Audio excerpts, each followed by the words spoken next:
ओम शांति। ओम शांति। आज की तारीख है 11 फरवरी 2025। साकार महावाक्य।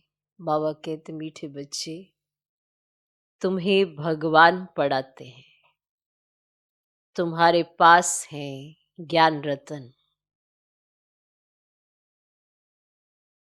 इन्हीं रत्नों का धंधा तुम्हें करना है।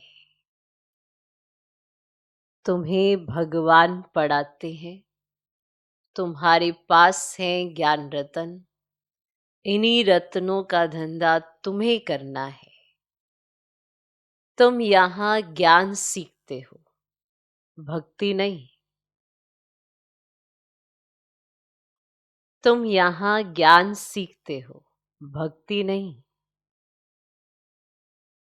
बाबा कहते मीठे बच्चे, तुम्हें भगवान पढ़ाते हैं, तुम्हारे पास है ज्ञान रतन। इन्हीं रत्नों का धंधा तुम्हें करना है। तुम यहाँ ज्ञान सीखते हो, भक्ति नहीं। आज का प्रश्न, मनुष्य ड्रामा की किस वंडरफुल नूंद को भगवान की लीला समझ उसकी बड़ाई करते? मनुष्य ड्रामा की किस वंडरफुल नूंद को भगवान की लीला समझ उसकी बड़ाई करते? उत्तर, जो जिसमें भावना रखते उन्हें उसका साक्षात्कार हो जाता है। तो समझते हैं ये भगवान ने साक्षात्कार कराया। जो जिसमें भावना रखते उन्हें उसका साक्षात्कार हो जाता है। तो समझते हैं ये भगवान ने साक्षात्कार कराया। लेकिन होता तो सब ड्रामा अनुसार है। लेकिन होता तो सब ड्रामा अनुसार है। एक और भगवान की बड़ाई करते, दूसरी ओर सर्वव्यापी के गलानी कर देते।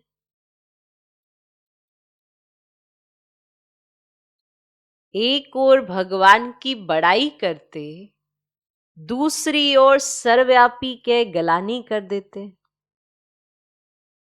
ठीक, कि मनुष्य ड्रामा की किस वंडरफुल नूंद को भगवान की लीला समझ उसकी बड़ाई करते हैं। वो कौन सी लीला?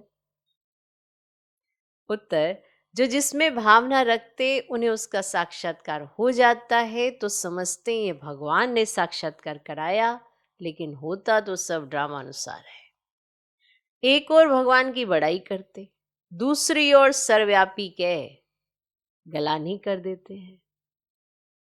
ओम शांति। भगवानुवाच, बच्चों को ये तो समझाया हुआ है कि मनुष्य को व देवता को भगवान नहीं कहा जाता। गाते भी है ब्रह्मा देवताए नमः, विष्णु देवताए नमः, शंकर देवताए नमः, और फिर कहा जाता है शिव परमात्माए नमः। ऐसे कहते हैं ना। ये भी तुम जानते हो शिव को अपना शरीर नहीं है। मूल वतन में शिव बाबा और सालिग्राम रहते हैं। बच्चे जानते हैं कि अभी हम आत्माओं को बाप पढ़ा रहे हैं, और जो भी सत्संग है वास्तव में वे कोई सत्य का संग है नहीं। बाप कहते हैं वह तो माया का संग है। वहां ऐसे कोई नहीं समझेंगे कि हमको भगवान पढ़ाते हैं। गीता भी सुनेंगे तो श्री कृष्ण भगवानुवाच समझेंगे। दिन प्रतिदिन गीता का अभ्यास कम होता जाता है, क्योंकि अपने धर्म को ही नहीं जानते। श्री कृष्ण के साथ तो सभी का प्यार है, श्री कृष्ण को ही झुलाते हैं। अब तुम समझते हो हम झुलाएं किसको? हम झुलाएं किसको? बच्चे को झुलाया जाता है, बाप को तो झुला ना सके। तुम शिव बाबा को झुलाएंगे? वे बालक तो बनते नहीं, पुनर्जन्म में आते नहीं, वे तो बिंदु है, उनको क्या झुलाएंगे? श्री कृष्ण का वो तो को साक्षात्कार होता है। अब श्री कृष्ण के मुख में तो सारी विश्व है, क्योंकि विश्व का मालिक बनते हैं, तो विश्व रूपी माखन है ना, सारी विश्व उनकी है, विश्व रूपी माखन है। वो जो आपस में लड़ते हैं, वे भी सृष्टि रूपी माखन के लिए ही लड़ते हैं कि सारी विश्व पर हमारा राज्य हो, इसी लड़ाई करते। समझते हैं हम जीत पाले। श्री कृष्ण के मुख में माखन का गोला दिखाते हैं। अब ये भी अनेक प्रकार के साक्षात्कार होते हैं, परंतु अर्थ कुछ भी नहीं समझते हैं। अब यहां तुमको साक्षात्कार का अर्थ समझाया जाता है। मनुष्य समझते हैं हमको भगवान साक्षात्कार कराते हैं। अब ये भी बाप समझाते हैं, जिसको याद करते हैं। समझो समझो, कोई श्री कृष्ण की नौंदा भक्ति करते हैं तो अल्पकाल के लिए उनकी मनोकामना पूरी होती है। ये भी ड्रामा में नूंद है। ऐसे नहीं कहेंगे कि भगवान ने साक्षात्कार कराया। जो जिस भावना से जिसकी पूजा करते हैं उनको वे साक्षात्कार होता है। ये ड्रामा में नूंद है। ये तो भगवान की बड़ाई की है कि वे साक्षात्कार कराते हैं। अच्छी बात है कि ये बड़ाई करना अच्छी बात है कि वो साक्षात्कार कराते हैं। कितनी अंधश्रद्धा की भक्ति करते हैं। समझते हैं बस श्री कृष्ण का साक्षात्कार हुआ, श्री कृष्णपुरी में हम जरूर जाएंगे, है ना। हमको साक्षात्कार हुआ है तो हम श्री कृष्णपुरी में जरूर जाएंगे। परंतु श्री कृष्णपुरी आए कहां से? साक्षात्कार हुआ तो साक्षात्कार से समझ लिया कि हम श्री कृष्णपुरी में जाने वाले हैं। पर श्री कृष्णपुरी आए कहां से? ये सब राज बाप तुम बच्चों को अब समझाते हैं।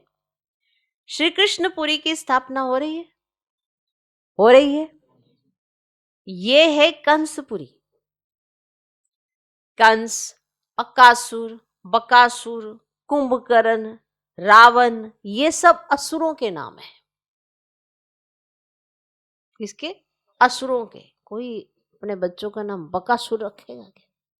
नहीं रखेगा। ये असुरों के नाम है।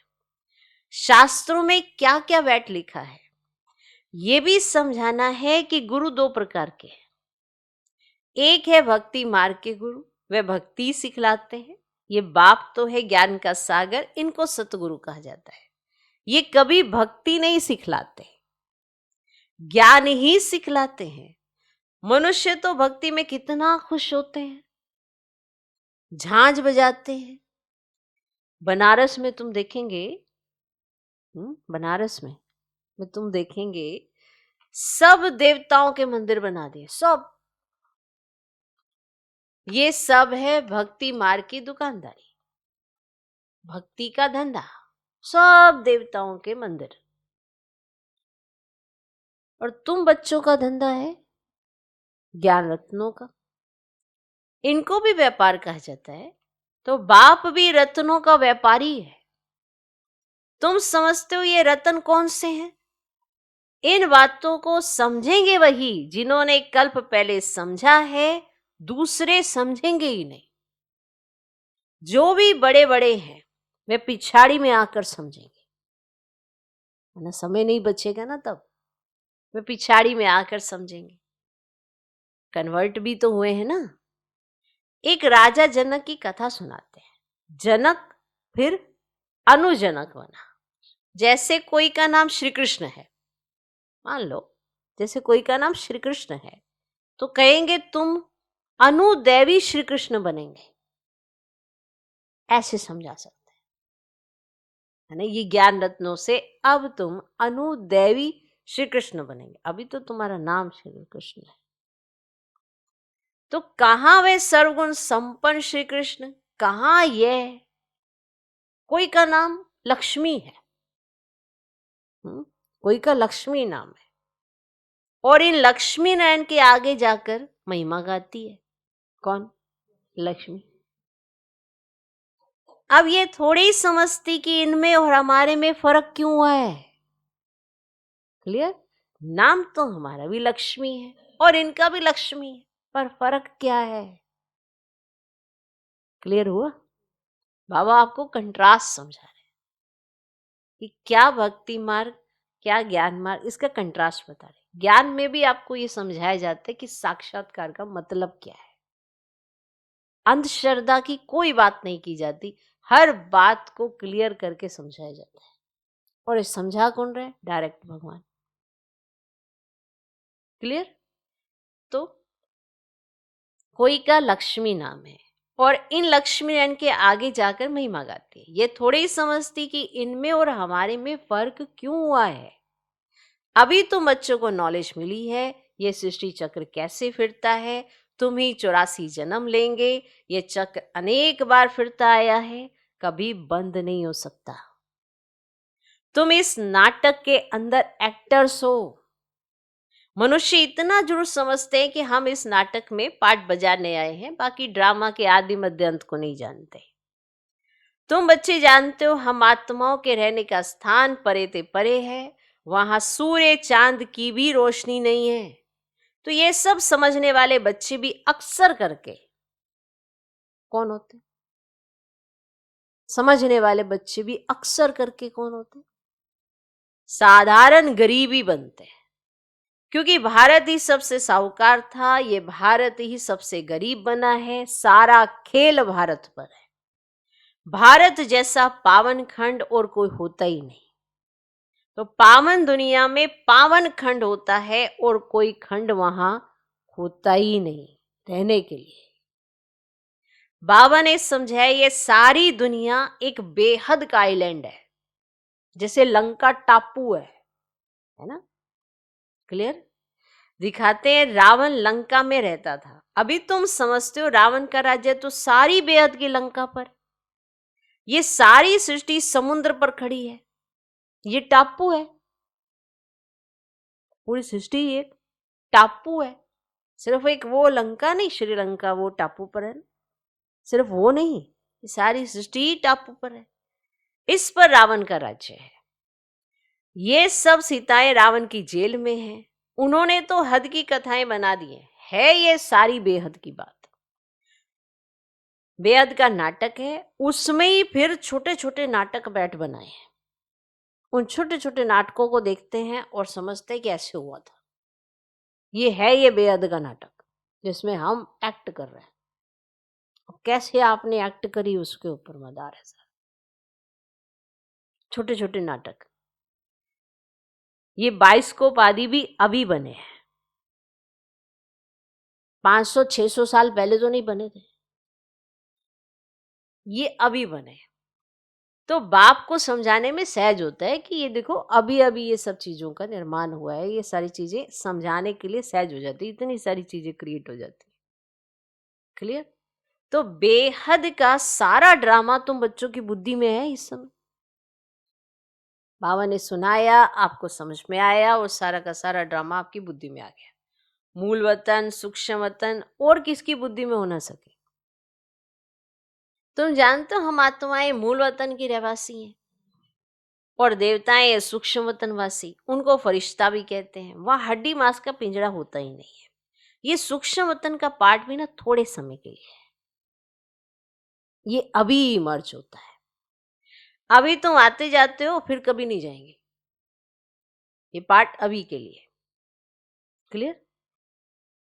तुम आत्माएं जब मूल वतन से आती हो ना तो वाया सूक्ष्म वतन नहीं आती हो, सीधी आती हो। ठीक है? जब ऊपर से नीचे आना होता है तो आपको सीधा आना है।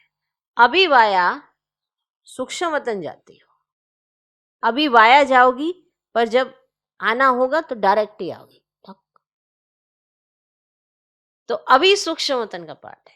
तो ये सब राज बच्चों को समझाते हैं। कौन?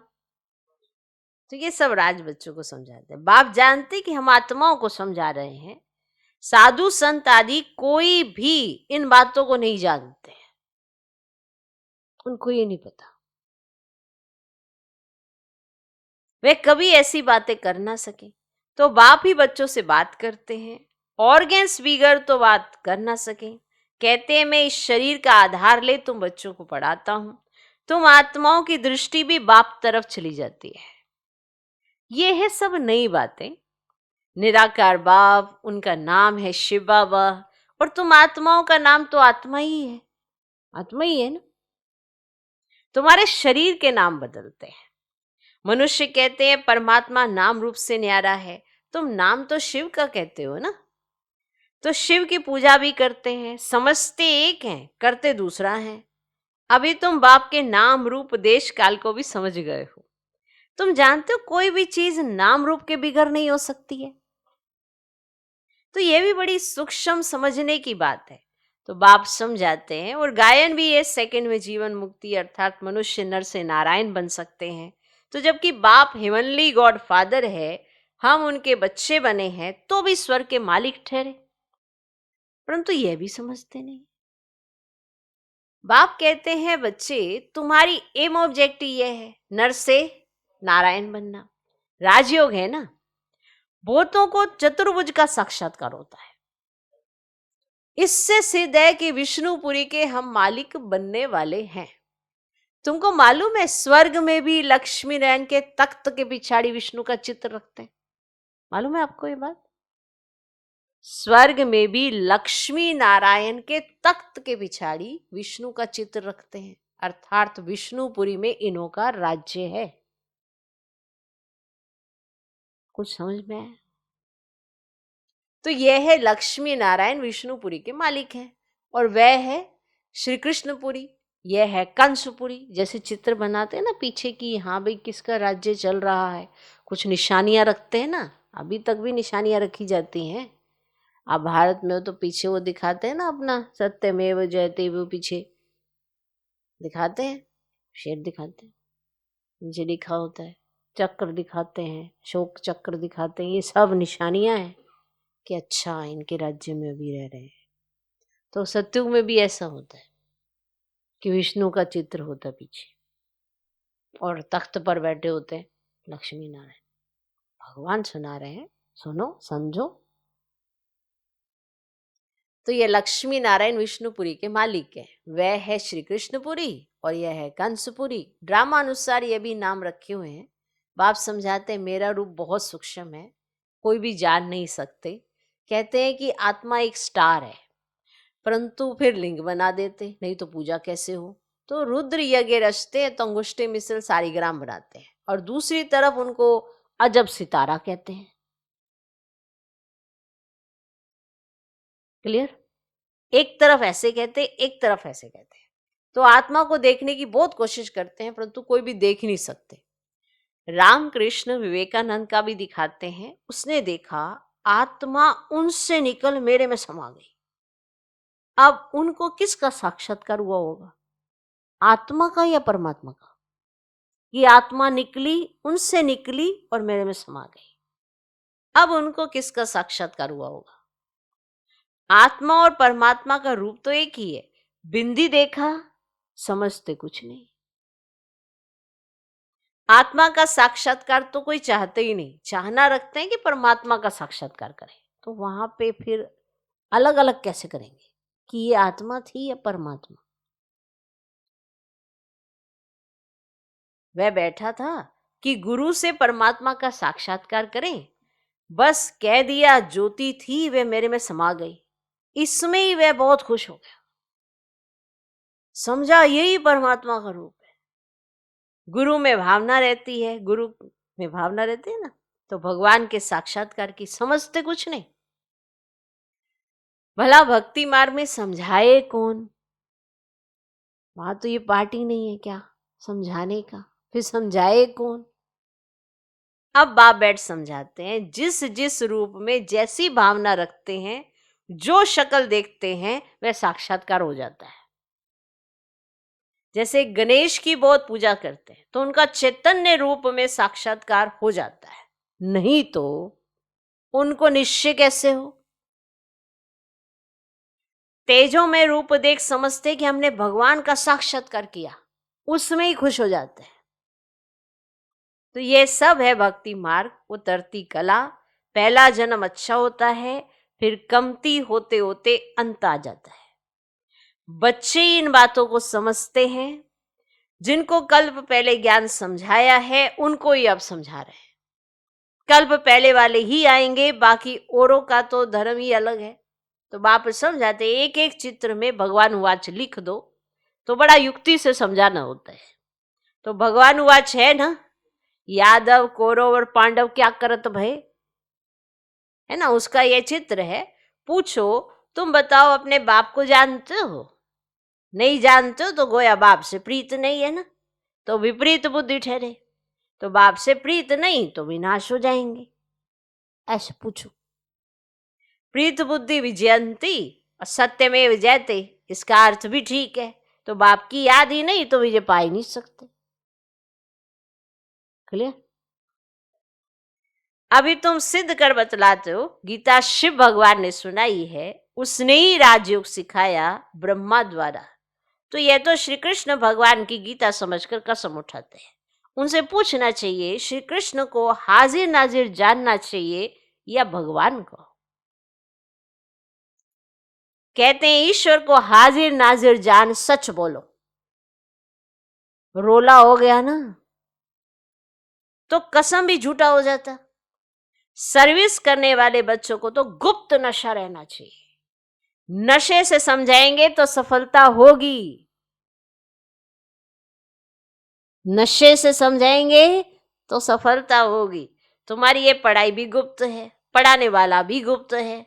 तुम जानते हो हम नई दुनिया में जाकर यह बनेंगे। तो नई दुनिया स्थापन होती है महाभारत लड़ाई के बाद।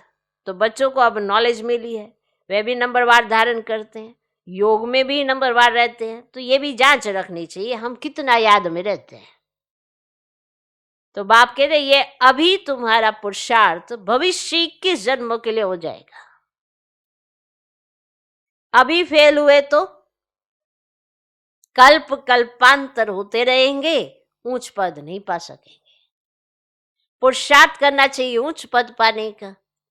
ऐसे भी कई सेंटर्स पर आते हैं जो विकार में जाते रहते हैं और फिर सेंटर्स पर आते रहते हैं। समझते ईश्वर तो सब देखता है, जानता है। अब बाप को क्या पड़ी है जो ये बैठ देखेगा? समझा? ऐसे भी कई सेंटर्स पर आते हैं जो विकार में जाते रहते हैं और फिर सेंटर्स पर आते रहते हैं। समझते ईश्वर तो सब देखता है, जानता है। अब बाप को क्या पड़ी है जो ये बैठ देखेगा? तुम झूठ बोलेंगे, विक्रम करेंगे तो अपना ही नुकसान करेंगे। तुम झूठ बोलेंगे, विक्रम करेंगे तो अपना ही नुकसान करेंगे। ये तो तुम भी समझते हो। काला मुंह करता हो तो उच्च पद पा नहीं सकूंगा। सो बाप ने जाना तो भी बात तो एक ही हुई, मिलेगा तो तुमको ही। जो करोगे खुद ही पाओगे। उनको क्या दरकार पड़ी है कि आप ये सोच के बैठो कि भगवान तो सब जानते हैं ना, वो तो सब देख रहा है ना। हाँ, तो देख रहा है, जानता है, पर पता तो तुमको भी है। वो तुमको क्या कहे, उनको क्या पड़ी है? अपनी दिल खानी चाहिए, मैं ऐसा कर्म करने से दुर्गति को पाऊंगा। बाबा क्यों बतावे, है ना? बाबा को क्या पड़ी है जो तुमको बताए, तुम ये कर रहे हो तो ऐसा हो जाएगा। हाँ, किसी को बताते भी हैं, बाकी सबको क्यों बतावे? जो होगा देख लेना। हाँ, ड्रामा में है तो बतलाते भी हैं। बाप से छिपाना गोया अपनी सत्यानाश करना है। कि कहते बाबा को नहीं बताना है, ऐसा ऐसा करते रहते हैं, उल्टा उल्टा कर्म करते रहते हैं, बाबा को नहीं बताना। एक दो में पता होता है, बाकी सबको नहीं पता हो। तो बाबा से छिपाया क्या हो जाना है? दिल तो तुम्हारी खानी है, तुमको तो पता है ना, तो अपना ही सत्यानाश करते हैं। पावन बनने के लिए बाप को याद करना है। तुमको यही फुरना रहना चाहिए कि हम अच्छी रीति पढ़कर ऊंच पद पावे। कोई मरा व जिया उनका फुरना नहीं, फुरना रखना है, मना फिक्र रखना है कि हम बाप से वर्षा कैसे लेवे। तो किसको भी थोड़े में समझाना है। अच्छा, मीठे मीठे सिकिलदे बच्चों प्रति माता पिता बाप दादा का याद प्यारो गुड मॉर्निंग। रूहानी बाप की रूहानी बच्चों को नमस्ते। हम रूहानी बच्चों की भी रूहानी बाप को नमस्ते नमस्ते नमस्ते। Good morning good morning good morning. धारणा के लिए मुख्य सर पहला पॉइंट, गुप्त नशे में रहकर सर्विस करनी। ऐसा कोई कर्म नहीं करना है जो दिल खाती रहे। गुप्त नशे में रहकर सर्विस करनी। ऐसा कोई कर्म नहीं करना है जो दिल खाती रहे। अपनी जांच करनी है कि हम कितना याद में रहते हैं। गुप्त नशे में रहकर सर्विस करनी है। ऐसा कोई कर्म नहीं करना है जो दिल खाती रहे। अपनी जांच करनी है कि हम कितना याद में रहते हैं। दूसरा पॉइंट, सदा यही फिक्र रहे कि हम अच्छी रीति पढ़कर ऊंच पद पावें। सदा यही फिक्र रहे कि हम अच्छी रीति पढ़कर ऊंच पद पाएं। कोई भी विकर्म करके झूठ बोलकर अपना नुकसान नहीं करना है। कोई भी विकर्म करके झूठ बोलकर अपना नुकसान नहीं करना है, क्योंकि झूठ बोला, विकर्म किया या कुछ भी ऐसा छिपाया तो नुकसान तो बाबा का नहीं है ना, किसका है? अपना। और जब अपना नुकसान होता है तो उलाहना बाबा से क्यों रखते हैं? जो किया है वो अपना ही नुकसान किया है ना। प्राप्ति आपको होती है तो खुश हो जाते हैं, लेकिन अगर उल्टा कुछ करेंगे तो नुकसान किसका होगा? अपना ही होगा ना। तो ये सोचना बाबा तो सब जानता है, तो जानता है, पर आपको क्यों बताए कि मैं क्या क्या जानता हूं? वो तो आप देखो, क्या आप वैसे खुश रह पाते हो? आप उस अतीन्द्रिय सुख में रह पाते हो? किस तरह की आपकी अवस्था, ये आप देखो। तो अगर कुछ छिपाते हो, झूठ बोलते हो, तो किसका नुकसान है? अपना ही नुकसान है। ठीक। तो कोई भी विक्रम करके झूठ बोलकर अपना नुकसान नहीं करना है। आज का वरदान, मन मना भव के महामंत्र द्वारा सर्व दुखों से पार रहने वाले सदा सुख स्वरूप भव। मन मना भव के महामंत्र द्वारा सर्व दुखों से पार रहने वाले सदा सुख स्वरूप भव। जब किसी भी प्रकार का दुख आए तो मंत्र ले लो, जिससे दुख भाग जाएगा। स्वप्न में भी जरा भी दुख का अनुभव ना हो। तन बीमार हो जाए, धन नीचे ऊपर हो जाए, कुछ भी हो, लेकिन दुख की लहर अंदर नहीं आनी चाहिए। जैसे सागर में लहरें आती हैं और चली जाती हैं, लेकिन जिन्हें उन लहरों में लहराना आता है वे उसमें सुख का अनुभव करते हैं। लहर को जंप देकर ऐसे क्रॉस करते जैसे खेल कर रहे हैं, देखा ना सबने। तो सागर के बच्चे सुख स्वरूप हो, दुख की लहर भी ना आए। आज का स्लोगन, हर संकल्प में दृढ़ता की विशेषता को प्रैक्टिकल में लाओ। बहुत अच्छे अच्छे संकल्प करते हैं पर उसमें दृढ़ता नहीं है। हर संकल्प में दृढ़ता की विशेषता को प्रैक्टिकल में लाओ तो प्रत्यक्षता हो जाएगी। क्योंकि बहुत श्रेष्ठ श्रेष्ठ संकल्पों की उत्पत्ति होती है पर हम उसमें दृढ़ नहीं है, दृढ़ता नहीं है। सोचते तो बहुत अच्छा है पर करने में नहीं आता है। तो जो सोचा है उसमें दृढ़ता लाओ और उसे प्रैक्टिकल में स्वरूप दो तो फिर प्रत्यक्षता हो जाएगी। अव्यक्त इशारे एकांत प्रिय बनो, एकता और एकाग्रता को अपनाओ।